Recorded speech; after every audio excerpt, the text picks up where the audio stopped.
Music in Parks. E se fulu walu kono seti. E le ai si tutongi. Mai ai Januari e o atu ya Aperila. Mai moa ele Opera. Ile Botanic Gardens. Ricky Morris ma le Automatic 80s. I Pakuranga. Ma Midge Marsden i Blockhouse Bay. Mo nisi famtalanga. Tanga iana ile Our Auckland.nz ma o omi le things to do. Dala whanawha tia roa. Ua te talaina neile o unanga e veni. Mo whaatangwa i au ki lani ni sila. Numeratasi John Coulter Drive. Ile Auckland Airport Shopping Centre. Tau whatapatonu lava le warehouse ma le countdown. Lau whale o fula wiloa le e veni. Auckland Airport Shopping Centre. A whaialo sa ili sea o ngā a mata molo walu. Aua loe te toi popole. O le Galaxy Childcare. E tele o na la lai au ki lani I saute. E toa tele whaia o ngā ngawaa. O le a o ina le whanau. E iaia inga whapitoa pe a le sitala lo walu. Tolus fulu I tū la. Free. A vanoa le vēna le a onga mo whemalanga inga le whanau. Free. Maua mea aia le whanau. Free. E iaia inga whapitoa. Mo nisi whamatalanga. Whafso tai le o lua tasi. O valu tolu. Lua fitu. Lua iwa fitu.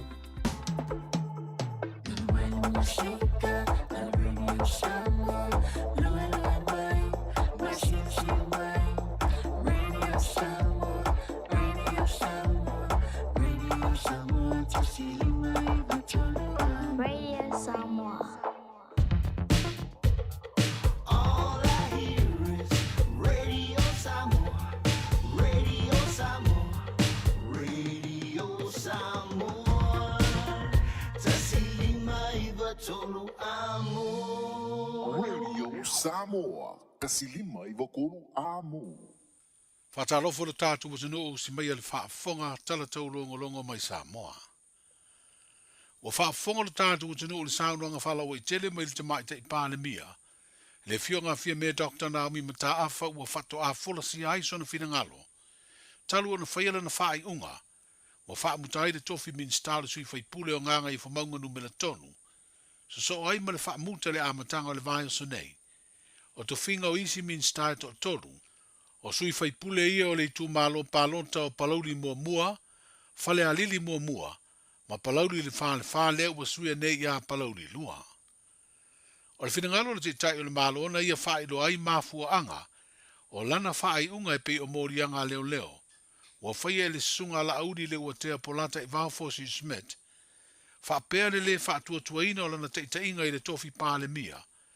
E sui whai pule sa avea fo ima min staula na kāpeneta, le fionga muripola ana rosa ale morio, o le fionga ia leota laki lamo stelesio, ma le fionga ia to e lupe po muri nuku o ne semo. O le ane le fatu tu le fionga ia te mo fatu ma fatuta. O le te na muina o e te mumani.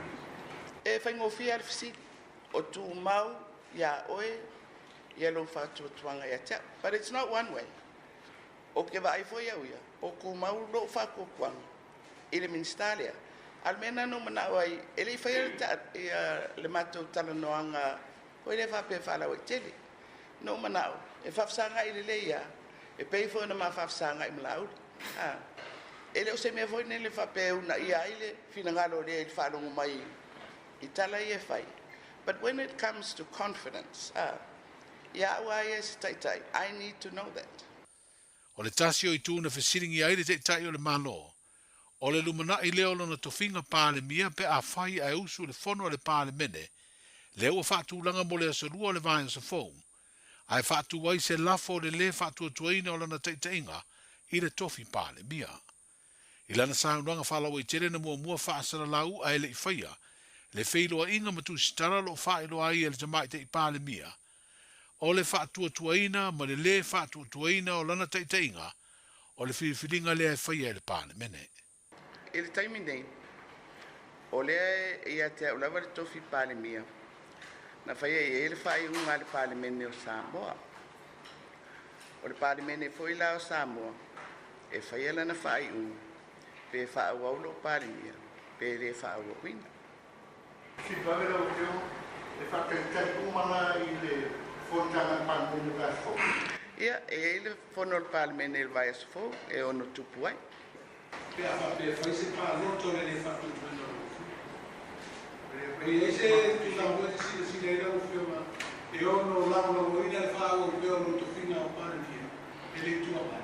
ia vai Le ale me tau te le whātari e vai po le ale me tupu le songfu. E le mawhaino whamatala po a tala istaka te whai. Nā la ua tala. O leo te malama le rei. I le tū la whono. O awa no la i e pāmia. Le fionga i le pālemia, a fionga fia me Dr. Naomi Mata Awha. O le aso tolu sifuru le masina o te semana te nei. Na ave se tusi mai le whaafare tui o whaipura o le vanga whaupu whai. O le whaatua i le atua Samoa ua tasi i lo lātu te itai. Le fionga i le pālemia ma fofola i ai. Ma tā upu ese sa talano aina. O ia ma tā upu e whaasino i atu ngalunga o sui whaipule.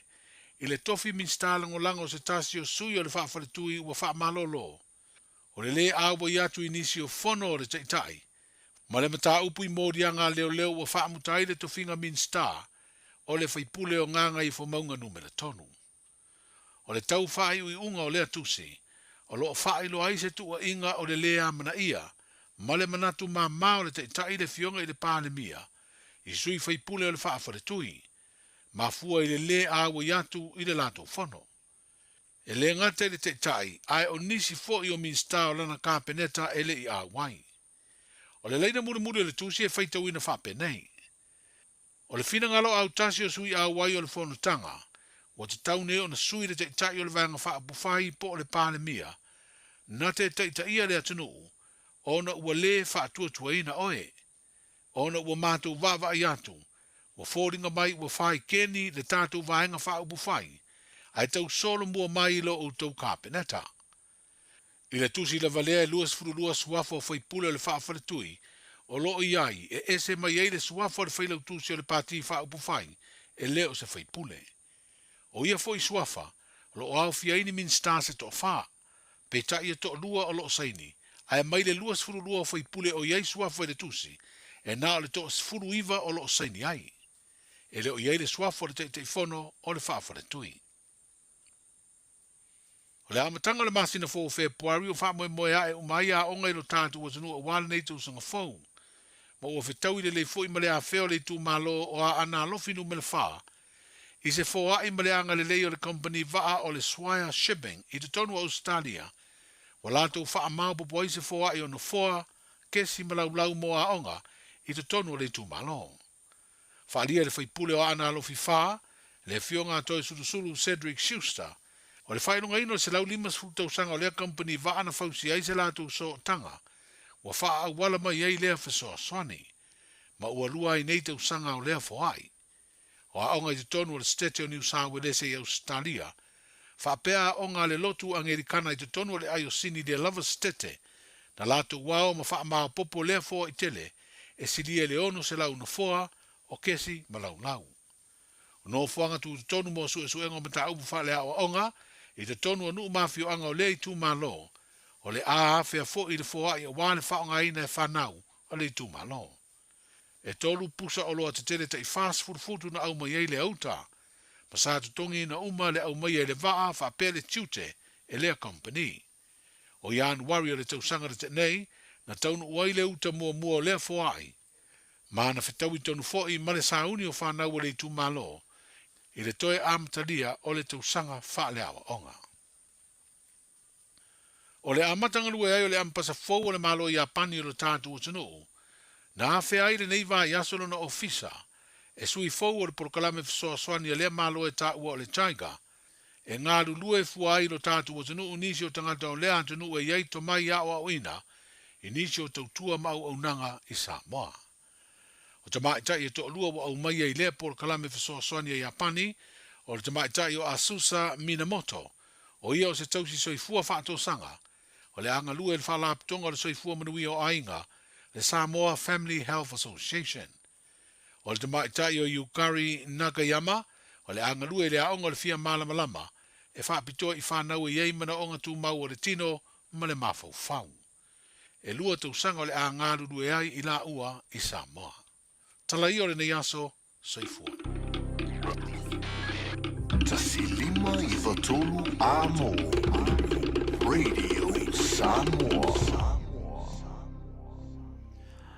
O le nampo ina whaafonga le tātou tenu i le toi whaasalawina o tātou tala mai Samoa saunia mawhanga natu ia ele suia radio Samoa lo ngalua me tautu mai le tātou tenu le tau whau tanga vaia tipi au tanga vaia i le whapoponga fo i o tātou tāna le o ngā totonu le nei vai aso ia po le nei fo i a fiafi ma le tātou porkalame pe o nei iai.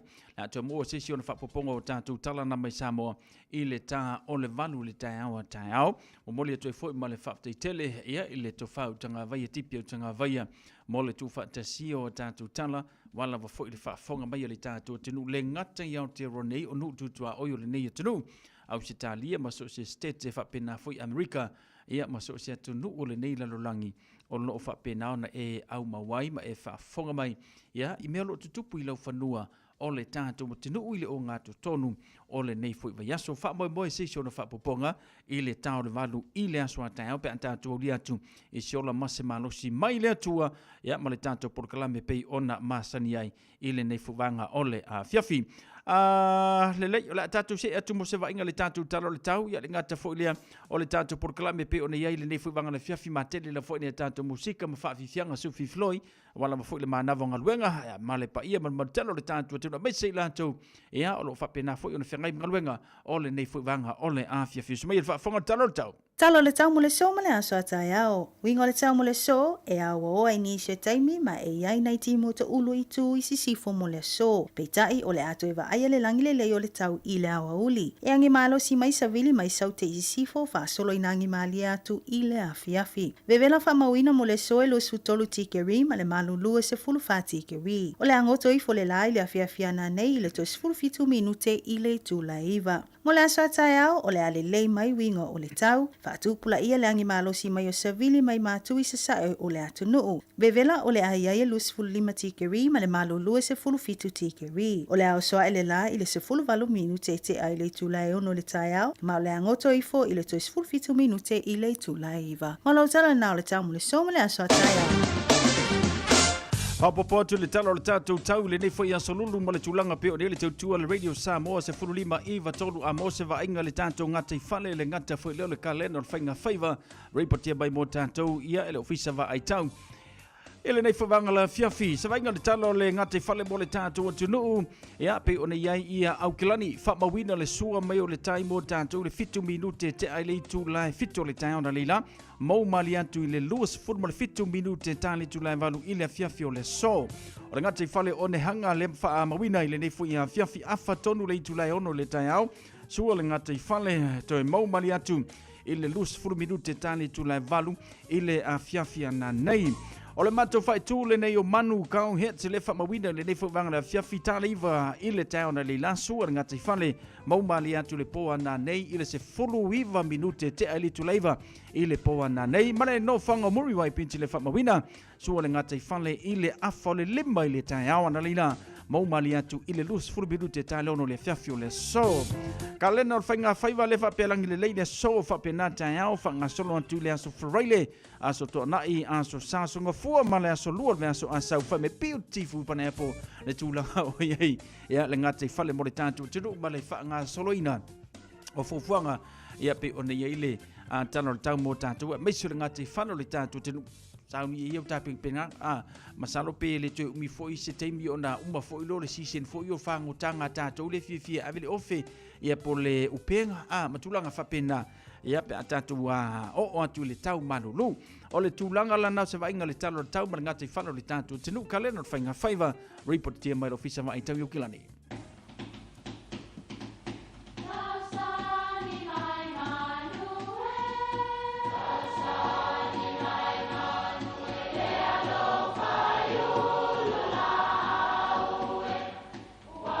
E o whanga manu i ululu o la au, awa e whawhanga i funga o la au.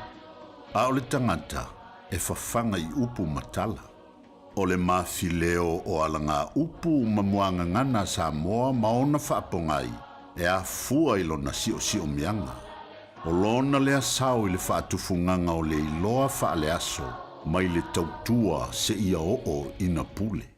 O alanga upu mamuanga ngana ua lantou mamanuina le tō whamanino a Samoa, mana tua fo'i, e tāo fitau muli le atunu. Se ua tawhia whale ali li fua, Whapel tala sasa ili e mali e toa se tasi e langaina lo na to i lalo i lo la vā ma le toa o fune fe ai.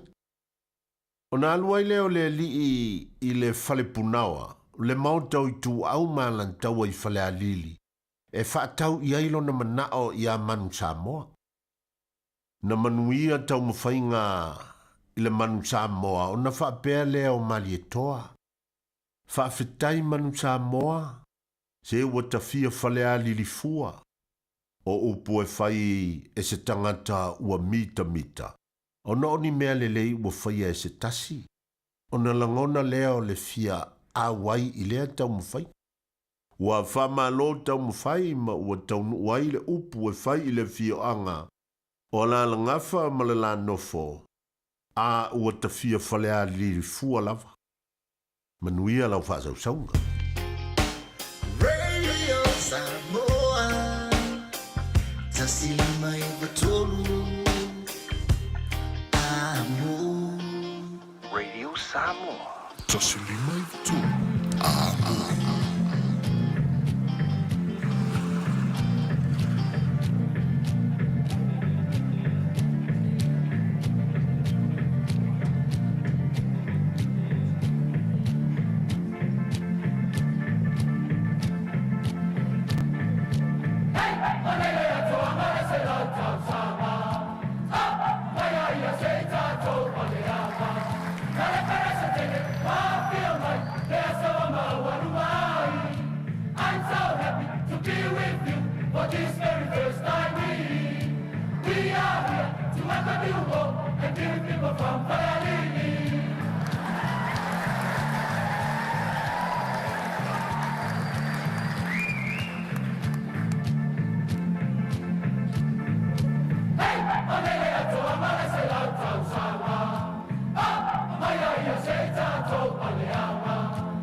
Fianga le nā mai se mato fia ango sa le lua fale a lili ta urunga toile tanta por kalame muanga ngana fa sa momoni po a mau fa sa momoni saunia matapena ina ia ele tamali o le tatu tunu le tofa asiava tu pea atonio ia ma le tatu por kalame na pe ne ye momoli atu le fa malo ma fa tai le fu tamali o le tatu tunu tu sai fo i ma le tu fa tasia misele fa le ino le tatu por kalame pe one ele ne ia fia fisation no fa poponga ile so ata o le temi masani ai e lau pa anga o te fia fa ta lofa tu ia ele ne ia fia fule mafuta mai Fantalo fatu lungo le YouTube channel ya Luma Lilo Mayava. Fatel fantasimai. Terek ahomana all the way from Tonga. Ya po Tonga ya saipe malo tamsi Tonga o fatu tamsi Samoa. Fa vetai amosa mai melpone au setalia. Lengata fo ilea. Fatalo fatu ya tofu ai ono totolo ya mai Sinchota Utah. Fatalo fatu malo le soifu mruia alo sina aati. Lengata fo ile fatalo fatu salahant malo soifu mruia. Maria le sina tavae mai sini au setalia fantalo fatu malo se fu manuia alfa dominico le ngata foi le fa manuia tu te sang fo se uso ya le misio tau mai mele pone au setalia alo fantu uso mo olu mo fa nau fa tel fantasy mai ya male fatalo fa ya loto tk ya mai se lo fula pa angale toi lolo sapati saipani le mafuta mai lungo le ea la va le me mafuka mai toi lolo sapati saipani toi titi tau nuu le whainga malanga. Whamai toi tolu sifuru minute ona tau nuu leo le whainga malanga. Masalo o le eni usila. Eni usila le mafuta mai ai. Toi lolo sapati saipani via le tua. Toi lolo toi titi tau nuu whainga malanga. Malo le ono sai. Masalo le lopo malanga i Samoa. Po malanga i Australia. A le whaimai toi tolu sifuru minute tau nuu le whainga malanga.